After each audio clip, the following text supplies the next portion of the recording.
The chip race is heating up again. Joe Biden has fired a parting shot at China, a final round of export curbs. The idea is to keep advanced chips away from Chinese hands, especially chips used for artificial intelligence. But not everyone is happy. US chip giant Nvidia has slammed Biden's move, and so have allies in Europe. So what's so controversial about these new curbs, and will they extend America's chip dominance? Let's break it down. Biden's new policy creates three tiers of countries. The first are allies like Australia, Japan and South Korea. These countries face no curbs. The second are rivals like China and Russia. These countries are already banned from buying US chips. Biden has simply extended that ban or expanded that ban. And finally, the third tier. This includes countries in West Asia and Europe. China has often bought and smuggled American chips from these countries, so the idea is to cut them off. They're not banned from buying US chips, but their imports will be capped. In total, some 120 countries have been curbed. It tells you how expansive this move is. China has naturally criticized Biden's decision. They say the US is undermining market rules. I would like to stress that the United States had generalized the concept of national security, politicized and weaponized economic and technological issues, and misused export controls to maliciously suppress China. These actions severely undermine market rules and the international economic and trade order.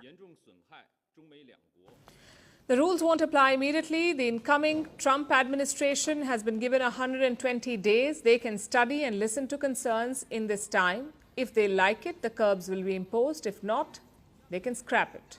Nvidia will be hoping for the latter. Their shares fell nearly 2% on Monday. And listen to what the company said. While cloaked in the guise of an anti-China measure, these rules would do nothing to enhance US security. Rather than mitigate any threat, the new Biden rules would only weaken America's global competitiveness, undermining the innovation that has kept the US ahead. Nvidia's concern is clear. If this policy is imposed, it would shrink their market. Only 18 countries could freely buy US chips. Everyone else would be curbed. Reports say that that's 80% of the market gone. So what is Nvidia doing? They're sweet-talking Donald Trump.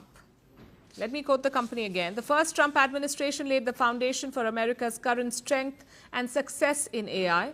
We look forward to a return to policies that strengthen American leadership, bolster our economy, and preserve our competitive edge in AI and beyond. It's a good attempt, but Trump may not help. He started this export curb policy in his first term. Biden merely expanded it. If anything, Trump 2.0 will ramp up the export restrictions, so Nvidia may not get any relief. But let's focus on the bigger picture here. On the state of the chip and AI race. As of now, the US has a technological edge. Their goal is to retain that lead to make sure that China does not catch up. The Biden administration has made the investments to ensure we have the lead in AI right now. But if it's China, not the United States, determining the future of AI on the planet, I think the stakes of that are just profound.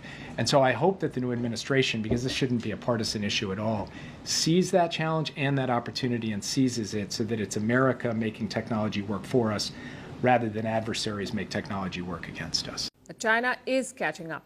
Last month, a Chinese startup unveiled a DeepSeek V3. That's what it's called. It's a large language model like ChatGPT. DeepSeek V3. It's like ChatGPT, maybe even better than it. Some reports say that DeepSeek outperformed ChatGPT and Meta's Llama. That too without Nvidia chips. Most AI models are trained on chips made by Nvidia. They're considered the gold standard. But China cannot buy these advanced Nvidia chips, yet they're making powerful models. The question is how? For starters, Beijing has a chip stockpile. They have amassed advanced chips through smuggling networks. And secondly, they're making chips at home. Huawei is leading this Chinese campaign. Big firms like Alibaba and Baidu are also investing. And that's the thing about China. If they set a target, it becomes a national mission. It's all hands on and institutions on deck. You get subsidies from government, you get easy investments, fewer regulatory issues, and full political support from the regime. We saw that in the electric car race. The West had a technological edge in the 2000s, but China is now pulling ahead. Clearly, the US is worried about a repeat, which is why Joe Biden has announced these last-minute curbs. Still, there is no guarantee of success. Best case scenario, China falls behind in the AI race. Worst case scenario, it boosts China's domestic AI industry. Countries that cannot buy from the US may end up approaching the Chinese. So the key is to find a balance, a policy that looks at security and innovation.